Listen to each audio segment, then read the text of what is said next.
میرا یہ خیال ہے کہ مولا علی شیر خدا کہیں گے، کیونکہ جس شخص کی عمر کو سب سے زیادہ حیا کرتے دیکھا وہ شیر خدا مولا علی ہے رضی اللہ تعالی علی کہیں گے، اس لیے کہ جناب علی تو کئی دفعہ جب گفتگو کرتے تھے تو حضرت عمر چپ کر جاتے تھے اور فرماتے تھے علی نہ ہوتا تو میں ہلاک ہو جاتا، تو کہا علی سے کہو۔ جناب علی شیر خدا کو بلایا، کس کام کے لیے؟ جی اللہ اکبر۔ یہ ذرا اپنے اس دور پہ اس بات کو ذرا لگا جناب ان سے کہیں کہ زیادہ نہیں، ایک کرتا نیا پہن لے، سفیر آتے ہیں وزیر آتے ہیں تو ایک کرتا نیا پہن لے۔ حضرت علی کو بلایا، آپ فرمانے لگے کوئی اور بات ہوتی تو میں کہہ دیتا، یہ والی میں نہیں کہہ سکتا، کوئی اور ہوتی تو میں عمر کو کئی دفعہ کہہ دیتا ہوں، جلال میں بھی تو سن، یہ والی میں نہیں کہہ سکتا، میں تمہیں ایک مشورہ دیتا ہوں۔ کہا وہ کیا؟ کہنے لگے سیدہ عائشہ صدیقہ سے کہو، وہ مومنوں کی ماں ہے، عمر ٹالے گا نہیں۔ اماں جی سے جا کے کہا اماں جی نیا کرتا عمر سے کہیں پہن لیں، وزیر آتے ہیں بڑے بڑے لوگ تو چلو کوئی حرج نہیں۔ اماں جی نے کہا اچھا کوئی بات نہیں میں بلا لیتی ہوں۔ جناب عائشہ نے پیغام بھیجا،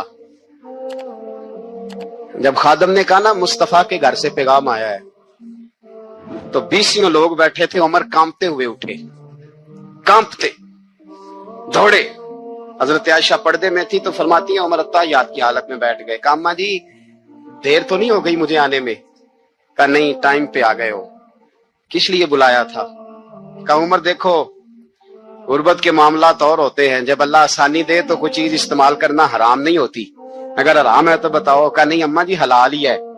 تو فرمایا پھر اتنے سفیر آتے ہیں مشیر آتے ہیں، اب تو مال غنیمت بڑا آتا ہے، ڈھیر لگ جاتے ہیں مسجد میں، تو چل ایک نیا کرتا تم بھی پہن لیا کرو، اور آپ نیا کرتا پہنو گے تو دھاک بیٹھے گی غیروں پر، تو صحابہ کا مشورہ ہے کہ آپ نیا لباس پہنے۔ اماں جی کہتی ہے میں نے حکم دیا تو عمر چپ کر گئے، گردن جھک گئی۔ تھوڑی دیر کے بعد سیدنا عمر فاروق نے سر اٹھایا تو داڑھی پہ آنسو گر رہے تھے، رو پڑے، کہنے لگے پاک محبوب کی پاک بیوی جیسے حکم کرتی ہو میں حاضر ہوں، پر مجھے وہ والا لباس پہنانا جو میرے مصطفیٰ نے پسند فرمایا ہے، اگر یہ رنگ رسول پاک کا ہے تو میں حاضر ہوں، اور اگر نبی پاک کا نہیں تو پھر جیسے آپ حکم کرے۔ جناب عائشہ کہتے ہیں عمر روئے تو میں زیادہ روئی، میرا پلو بھیگ گیا آنسوؤں سے۔ میں نے کہا عمر آپ جائیے۔ عمر یوں نکلے تو جو صحابہ کھڑے تھے وہ کونے میں تھے، سارے آ گئے۔ کہا اماں جی کیا بناؤ؟ فرمایا بھائی تم سب جو باتیں کہتے ہو وہ اپنی جگہ ٹھیک ہیں، پر عمر جو بات کرتا ہے وہ سب سے زیادہ ٹھیک ہے۔ عمر جس پہلو پر بات کرتا ہے وہ یار ایسی عاجزی، ایسا رنگ، ایسا انداز، ایسا طرز حیات، ایسی زندگی، اولاد کے معاملے میں لوگ بزدل ہو جاتے ہیں، بزدل، پر حضرت عمر کا بیٹا مصر گیا، وہاں سے کمائی کر کے لایا، تجارت کرنے گیا، لاکھوں کا مال۔ کون سا باپ ہے دنیا میں جس کا بیٹا بعد سے پیسے لے کے آئے تو ابا تفصیل پوچھے کہ بیٹا کہاں سے کمائے، کہاں سے لایا، کتنے ملے، کیوں آئے؟ کون سا باپ تفصیل پوچھتا ہے؟ ابا تو کہتا ہے لا صحیح، اور تعریفیں کرتا ہے میرا بیٹا بڑی کمائی کرتا ہے۔ کبھی پوچھا ہے اس سے کہ ڈیوٹی صحیح دیتا ہے کہ نہیں؟ کبھی پوچھا ہے کہ تو ایمانداری کی روزی لاتا ہے کہ حرام کی کماتا ہے؟ یہ باپ کی ذمہ داری ہے، یہ اماں کی ذمہ داری ہے۔ پھر کہتا ہے بیماری کیسے آ گئی، پریشانی کیسے آ گئی؟ تو نے کبھی سوال کیا اپنی اولاد سے؟ حضرت عمر فاروق رضی اللہ تعالیٰ عنہ کا بیٹا مصر سے پیسے کما کے لایا تو جناب عمر نے بلایا، فرمایا بیٹے اتنی تو تیرے پاس راس ہی نہیں تھی، تھوڑے سے تو پیسے لے کے گیا تھا، اتنی کمائی کیسے ہو گئی؟ اتنے تو پیسے نہیں تھے صاحب، کہاں سے کمائی لائے؟ اس نے کہا ابا جی وہ جو میرے چچا ہے نا مصر کے گورنر، آپ کے دوست، انہوں نے میری مدد کی ہے۔ فرمایا جتنے لوگ گئے تھے سب کی ہے مدد اس نے؟ کہا نہیں صرف میری کی۔ فرمایا تیری کیوں کی؟ تیری کیوں کی؟ کہا حضور آپ کے دوست ہیں۔ فرمایا چپ کر، حضور انہوں نے مجھے اتنے پیسے دیے، میں نے کاروبار میں ڈالے تو نفع آیا تو میں ان کی رقم دے کے۔ فرمایا خاموش ہو جا، باقی جتنے لوگ گئے تھے سب کی مدد کی اس نے؟ کہا نہیں حضور صرف میری کی۔ فرمایا اس نے تیری مدد نہیں کی، اس نے خلیفہ کے بیٹے کی مدد کی، اس لیے کہ وہ خلیفہ کو اپنے حق میں نرم کر سکے۔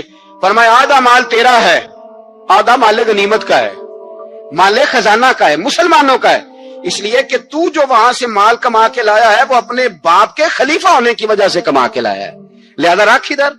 یہاں کہتے ہیں کدھر سے آیا، کیسے آیا، کون سا حساب دیں، کیا کریں؟ او بھائی حضرت عمر رضی اللہ تعالیٰ عنہ کا اپنی اولاد کے بارے میں یہ رنگ ہے، ایک جنگ سے نا خوشبو آئی. خوشبو بڑی مہنگی ہوتی تھی. عرب میں خوشبو آج بھی بڑی مہنگی ہے, وہ زیادہ استعمال کرتے ہیں. میری باتوں کی سمجھ آ رہی ہے میرے بھائیوں؟